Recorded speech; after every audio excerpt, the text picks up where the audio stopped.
When it comes to the legal case against Shannon Sharpe, we have some new developments for you. From more responses, both from his attorney, his former co-host, to another former NFL player, to Sharpe making a surprise visit. A lot to talk about as the former NFL star and commentator faces serious allegations of rape and sexual assault that have led to his departure at ESPN. Shocking allegations have surfaced against NFL Hall of Famer Shannon Sharpe, leading to an unexpected departure from ESPN. In this video, we dive into the serious accusations, the fallout, and what's next for the former sports star. This is everything you need to know about the bombshell rape allegations that have rocked the world of sports commentary. The case began when a woman, identified only as Jane Doe, filed a $50 million lawsuit against Sharpe on April 20th. She claims that in two separate instances in October 2024 and January 2025, Sharpe raped her. Her allegations detail a disturbing encounter where she was crying and begging Sharpe to stop. While the allegations are severe, Sharpe denies all charges, asserting that everything that happened between him and Jane Doe was completely consensual. But things took a turn when more details began to surface. This time, we bring on sports attorney Dan Lust to break it all down. Welcome to Sidebar, presented by Law and Crime. I'm Jesse Weber.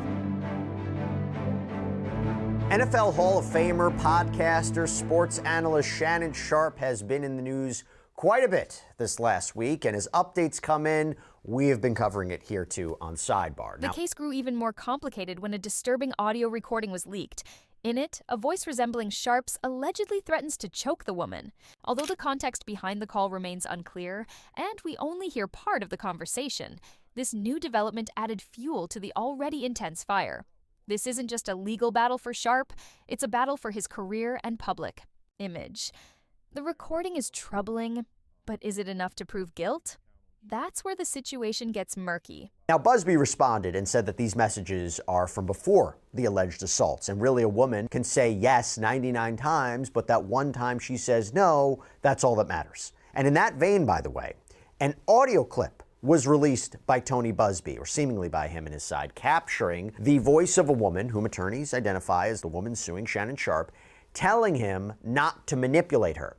And then you hear a man's voice, resembling Shannon Sharpe's, can be heard saying, "If you say that word one more time, I'm gonna bleep and choke the bleep out of you when I see you." And the woman, allegedly Jane Doe in this case, then can be heard saying she does not want that, while the voice resembling Shannon Sharpe responds, "Yes, you do. I don't think you have a choice in the matter." In an attempt to defend himself, Sharpe's legal team released graphic text messages between him and Jane Doe. These texts show the woman saying sexually explicit things to Sharpe, even after the alleged assaults.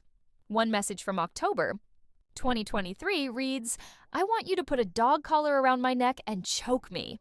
And this Jane Doe, for example, as reported by TMZ, there's one apparent message from October 2023 where Jane Doe seemingly messages Sharpe, "I want you to put a dog collar around my neck and choke me with it while you're bleeping me." Okay, you fill in the blank. The NY Post reporting on other messages allegedly from Jane Doe, like "tie me up and do bad things to me." A key moment in this story came when Shannon Sharpe made a public statement on his Instagram account. In it, he insists that the relationship was entirely consensual and that the accusations against him are part of a larger shakedown. Despite his plea of innocence, the allegations were too much for ESPN, which led to his temporary departure from his hosting duties on the network. Sharpe said that he would step away and focus on defending himself, with plans to return by the NFL preseason. Says in part, quote, "The relationship in question was 100% consensual. At this juncture, I am electing to step aside temporarily from my ESPN duties. I will be devoting this time to my family and responding and dealing with false and disruptive allegations against me. I plan to return to ESPN at the start of the NFL preseason." A lot of money at stake in this case. As the case continues to unfold, Sharpe's defense has faced growing scrutiny. His legal team, eager to clear his name, released more text messages, and even revealed that Sharpe had offered a $10 million settlement to Jane Doe before the lawsuit was filed. This move raised eyebrows. Why offer so much money if you're innocent? For some, this seemed like an attempt to prevent further damaging details from leaking to the media. Now, some people would say, if you offer that settlement, you're hiding something, right? You're guilty as sin. The other people say, I don't want this coming out. This is embarrassing for me. I mean, this is my personal, private, intimate life. I don't want any of this coming out. $10 million? What does that say to you? I have some strong thoughts there, and this is where I was kind of getting to. So I'm happy you took us there. It's just mixed signals, right? You can't have a statement that basically dares someone to release the video. Then there's Stephen A. Smith, Sharpe's longtime ESPN co-host. Stephen A. came to Sharpe's defense, saying he personally believes Sharpe is innocent. However, he did acknowledge that the allegations have taken a serious toll on Sharpe's career. Smith points out that no matter the outcome of the case, public perception has already been deeply affected.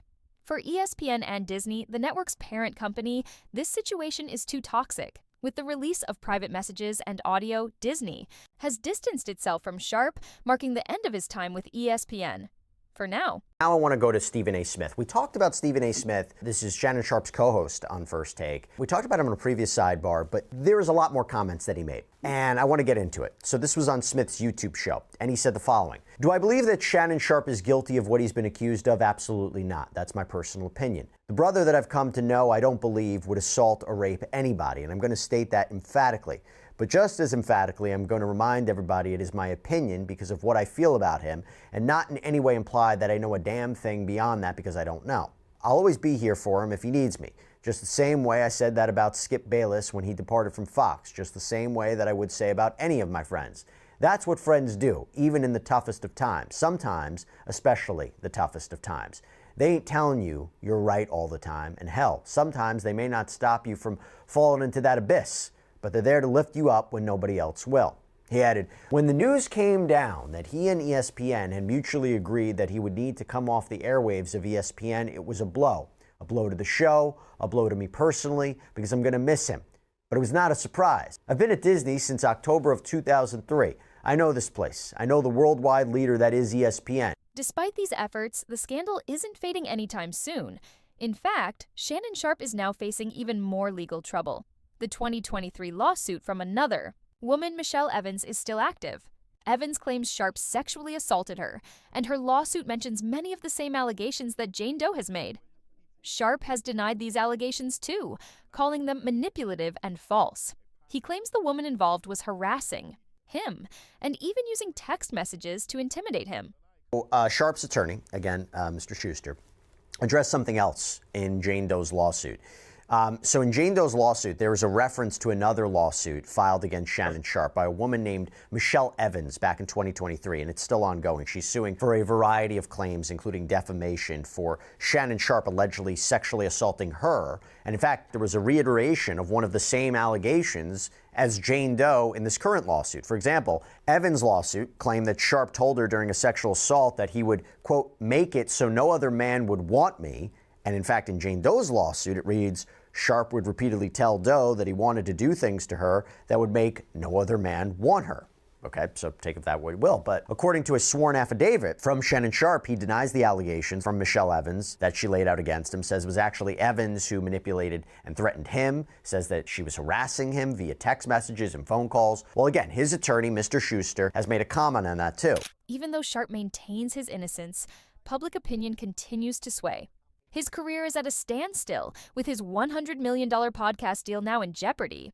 This controversy is clearly having long-term effects on his brand. Many people are now questioning how he will recover from this, if he ever does. So, what's next for Shannon Sharpe? His career in mainstream sports media is uncertain.